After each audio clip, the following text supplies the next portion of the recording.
अस्सलाम वालेकुम। क्या हाल चाल है आप लोगों के। उम्मीद है आप सब लोग बिल्कुल ठीक ठाक होंगे। मैं भी अल्लाह का शुक्र है बिल्कुल ठीक ठाक हूँ और आज एक नए टॉपिक के साथ हाज़िर हुई हूँ आप लोगों के सामने। आप लोगों में से बहुत सारे लोग जो कि वहाँ पर प्रॉपर्टी ख़रीदना चाह रहे हैं तुर्की में, उन लोगों ने इस नाम को बहुत अच्छी तरह सुना हुआ होगा जिसको हम कहते हैं टापू या टापू। और ये भी सुना हुआ होगा कि जी कुछ लोगों ने कहा कि जी ब्लू टॉप टापू होता है, रेड टापू होता है। तो आखिर रेड, ब्लू और टापू ये आखिर है क्या, तो थोड़ा सा मैं इसके बारे में बताना चाह रही हूँ। जो लोग इससे नहीं वाकिफ़ हैं, हो सकता है ये वीडियो उनके काम आ जाए। तो आइए शुरू करते हैं इस टॉपिक के ऊपर बात करना। तो जिस तरह पूरी दुनिया में जब कोई आप प्रॉपर्टी ख़रीदते हैं और वो मिल्कियत या प्रॉपर्टी की ओनरशिप मालिक से सेलर से बायर के पास जाती है, ख़रीदार से बेचने वाले से ख़रीदार के पास जाती है, तो एक पेपर होता है जो कि प्रूव होता है गवर्नमेंट का कि भाई ये प्रॉपर्टी अब इनकी थी और इन्होंने इन साहब को बेच दी है। तो उसको कहते हैं टाइटल डीड, यानी उसके जो नाम होता है मिल्कियत वो तब्दील हो जाती है। पहले कोई और मालिक था, अब तमाम लेन देन के बाद इसकी मिल्कियत चेंज हो गई, अब ओनरशिप इनके पास चली गई है। तो हम लोग जो उसको टाइटल डीड कहते हैं और यहाँ पर जो है वो टापू कहलाता है। तो अब आखिर टापू, ये बात तो समझ में आ गई कि भाई ये मिल्कियत की चेंज है। अब ब्लू और रेड टापू क्या है, तो बेसिकली जो रजिस्ट्रेशन पेपर है ना, वो होता तो वाइट कलर का है। जो डॉक्यूमेंट है उसका उस एक सफ़े का होता है, उस सफ़े का कलर जो है जिस तरह हम लोग सर्टिफिकेट्स हमारे यहाँ नॉर्मली होते हैं कि ज़रा खूबसूरत सा बॉर्डर बना हुआ होता है फूलदार, बिल्कुल उसी तरीके से एक वाइट पेपर है। लेकिन उसका जो बॉर्डर है ना, जो उसके अंदर डिज़ाइन बना हुआ है बाउंड्री पर, वो कुछ टापू जो हैं उनमें ब्लू होता है और कुछ टापू ऐसे हैं जिसमें रेड होता है। और कुछ जो मैंने देखे, मेरी नज़र से गुजरे हैं, वो ज़रा ब्राउनिश कलर के भी थे। आई डोंट नो, मैंने ढूंढा कि मैं ये पता करूं कि ये जो ब्राउनिश कलर है मे बी किसी और प्रोविंस का हो सकता है, क्योंकि प्रोविंस वाइज भी वहाँ पर कुछ रूल्स चेंज होते हैं। तो ये मैं बात आपको इस्तांबुल की कर रही हूँ। तो यहाँ पर जो नॉर्मली हैं वो दो तरह के टापू होते हैं। एक की बाउंड्री बॉर्डर लाइन जो होती है उसमें डिज़ाइन बना हुआ होता है नीले रंग से और एक में लाल रंग से। तो सबसे पहले तो ये समझ लीजिए कि जो ब्लू टापू है ये आपके किसी काम का नहीं है। तो अगर कहीं पर भी किसी जगह आप कोई प्रॉपर्टी पसंद करते हैं तो सबसे पहला आपका काम क्या होगा कि जो भी मालिक है या एजेंट है उनसे कहेंगे जी हमें ओरिजिनल टापू देखना है।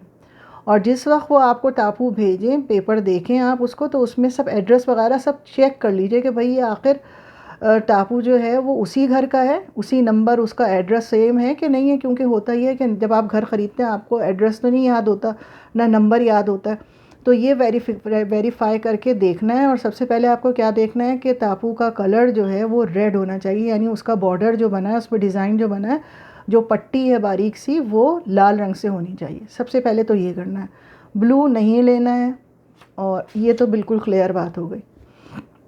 अब हम रेड टापू जो है लेते हैं जब, तो क्या होता है कि बाज़ औक़ात वो क्या कहते हैं कि ठीक है आपको टापू देखना है तो कोई मसला नहीं है, हम आपको सेंड कर देंगे। या ये कि आपको दिखाते हैं तो ब्लैक एंड वाइट कॉपी दिखाते हैं, तो आप उनसे पूछते हैं कि भाई ये ब्लैक एंड वाइट कॉपी, इसमें तो लाल या नीला कुछ नहीं है। तो वो ये कहते हैं नहीं, ये तो फ़ोटो स्टेट है ना, मालिक ने ओरिजिनल तो ख़ुद रखी हुई होगी, तो फ़ोटो कॉपी प्रिंटर तो है नहीं, colour printer, black and white printer है, इसलिए कॉपी ऐसी निकली है, वैसे ये रेड है।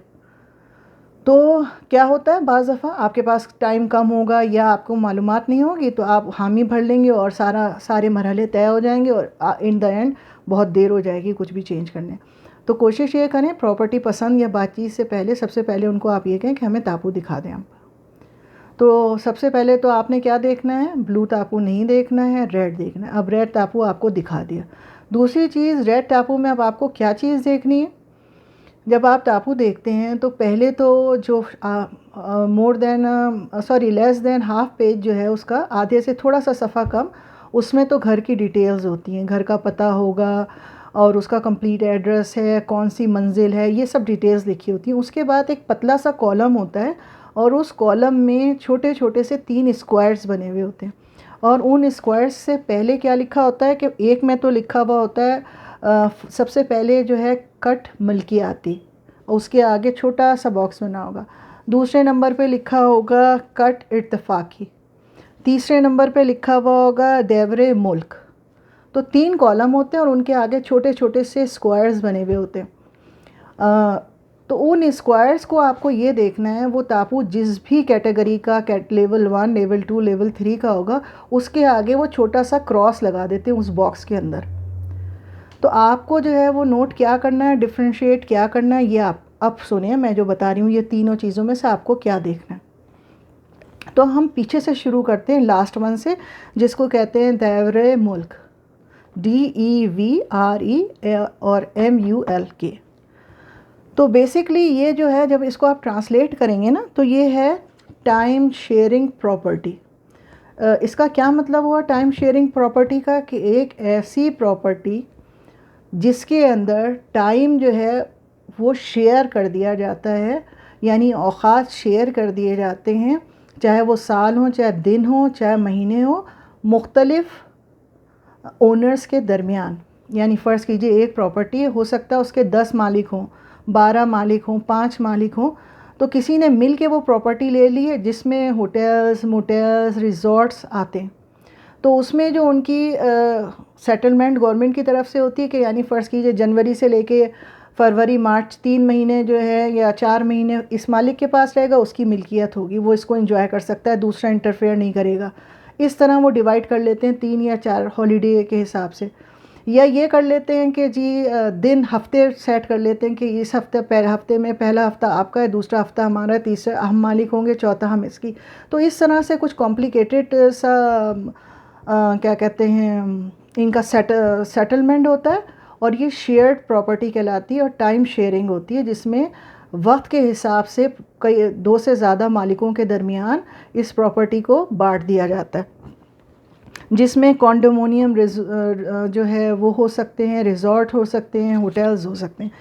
तो क्या समझ में आई बात, कि अगर कोई प्रॉपर्टी आपको रेड टापू दिखाता है और लास्ट बॉक्स जो जिसका नाम है देवरे मुल्क, उसके आगे बॉक्स में अगर निशान लगा हुआ है, क्रॉस लगा हुआ है, यानी वो बॉक्स फिल है, तो वो आपको नहीं ख़रीदना है, क्योंकि वो प्रॉपर्टी आपके लिए नहीं है।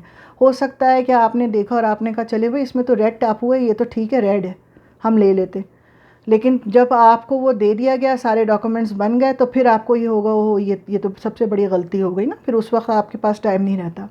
अब आ जाते हैं मिडिल वन, इसको कहते हैं कैट इत्तफाकी। तो ये जो है ये नॉर्मली 85-90% जब आप इस्तांबुल में देखेंगे तो आपको रेड टापू जो मिलेगा उसमें सब में ये बीच वाला मिलेगा, जो मिडिल पे लिखा हुआ है कट या कैट इत्तफाकी, यही मिलता है। तो इसमें क्या होता है, फ़र्ज़ कीजिए आपने घर बनाना शुरू किया 2018 में, 2019 में आपने ज़मीन ख़रीदी, आपने उसका नक्शा पास करवाया, आपने परमिशंस ली, परमिट्स लिए, तमाम चीज़ें की, आपने इमारत बनानी शुरू कर दी। अब बनानी शुरू कर दी 2020 में या 2021 में, आपने वो इमारत कंप्लीट कर दी है और उसको बेचना शुरू कर दिया। लेकिन उसूली तौर पे क्या होना चाहिए, बिल्डर या कंस्ट्रक्शन जो भी कर रहा है, जो मालिक है उसको गवर्नमेंट पे दोबारा जाना चाहिए और उससे वेरिफिकेशन का सर्टिफिकेट लेना चाहिए कि भाई ठीक है, वो आएंगे, इंस्पेक्शन करेंगे, देखेंगे कोई ख़राबी तो नहीं है, कोई चीज़ इसमें रुक तो नहीं गई, कोई हिस्सा कंस्ट्रक्शन में बच तो नहीं गया। फ़र्ज़ कीजिए बेसमेंट है, ऐसा तो नहीं है कि बेसमेंट में उन्होंने फिनिश ही नहीं किया, अनफिनिश छोड़ दिया है, या जो भी जो लॉज हैं गवर्नमेंट के, वो अकॉर्डिंग टू दैट वो कंप्लीट हुई है कि नहीं हुई है। तो नॉर्मल ज़्यादातर लोग क्या करते हैं, वो फिनिशिंग या लास्ट जो सर्टिफिकेट होता है जो गवर्नमेंट की तरफ से उनको लेना होता है, वो उसको अवॉइड कर देते हैं, उससे ही पहले घर मकान सब बेच देते हैं। तो अगर आप देखेंगे घर ख़रीदते वक्त, तो तकरीबन 80 से 85% आपको यही टापू मिलेगा जिस पे लिखा होगा कट इत्तफाकी, और इसको लेने में कोई हर्ज नहीं है। फ़र्ज़ कीजिए खुदा ना करे आपको लेने के 2 साल 10 साल बाद कोई मसला निकलता भी है, तो गवर्नमेंट आपको कुछ नहीं कहती है, वो सीधे जाती है मालिक के पास और उससे सवाल पूछती है कि भाई आपने इसकी वेरिफिकेशन कंप्लीटेशन का सर्टिफिकेट क्यों नहीं लिया। जब ये कंप्लीट हो गया था तो आपको इसका सर्टिफिकेट लेना चाहिए था कि भाई ये हर चीज़ इसकी अकॉर्डिंग टू लॉ हुई है, ठीक है। तो ये भी लेने में कोई हर्ज नहीं है, इसको आप ले लें बड़े आराम से। बाज़ औक़ात ये होता है लोग कहते हैं कि भाई इस पे लोन नहीं मिलता, तो ये बात क्लियर आपको जहन में होना चाहिए कि एज़ ए फ़ॉरनर, बीइंग अ फ़ॉरनर, हमको किसी को लोन गवर्नमेंट टर्किश नहीं देती है, तो इसके लिए हम आपके लिए कोई फ़र्क नहीं पड़ेगा, आप इसको बड़ी आसानी से ले सकते हैं, कोई बड़ी प्रॉब्लम नहीं है। अब आता है नंबर 1 जिसको हम कहते हैं कैट या कट मुल्कियाती। तो बेस्ट जो ख़रीदारी के लिए आपको अगर मिल जाता है तो आपको क्या मिलेगा, जो अगर आपको हाईली रिकमेंड जिसको किया जाएगा कि भाई ये अगर है किसी का घर का, तो इसका मतलब है विदाउट एनी प्रॉब्लम आप इस घर को परचेज़ कर सकते हैं।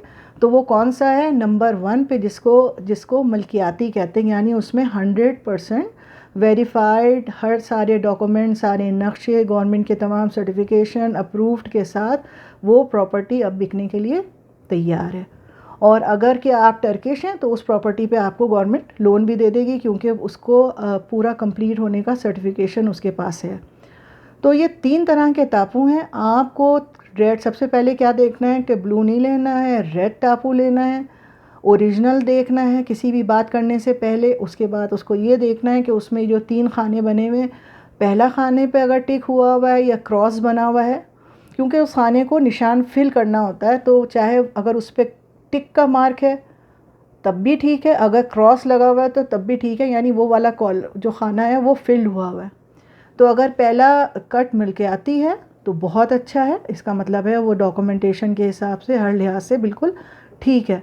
दूसरे नंबर का कट इत्तफाकी जो है वो ठीक है, मगर उसका फ़ाइनल एक पेपर जो है वो मिसिंग है, जो कि बिल्डर्स को या जो भी उसका लैंडलॉर्ड है उसको उसकी फ़िनिशिंग गवर्नमेंट से अप्रूवल लेनी चाहिए थी, वो उसने नहीं ली है, ये उसकी गलती है, लेकिन उसको भी लेने में कोई परेशानी नहीं है। लेकिन तीसरे नंबर पे जो है वो वाला टापू आपको नहीं लेना है, क्योंकि वो टाइम शेयरिंग टापू होता है, 2 या उससे ज़्यादा लोग उस प्रॉपर्टी के हकदार होते हैं।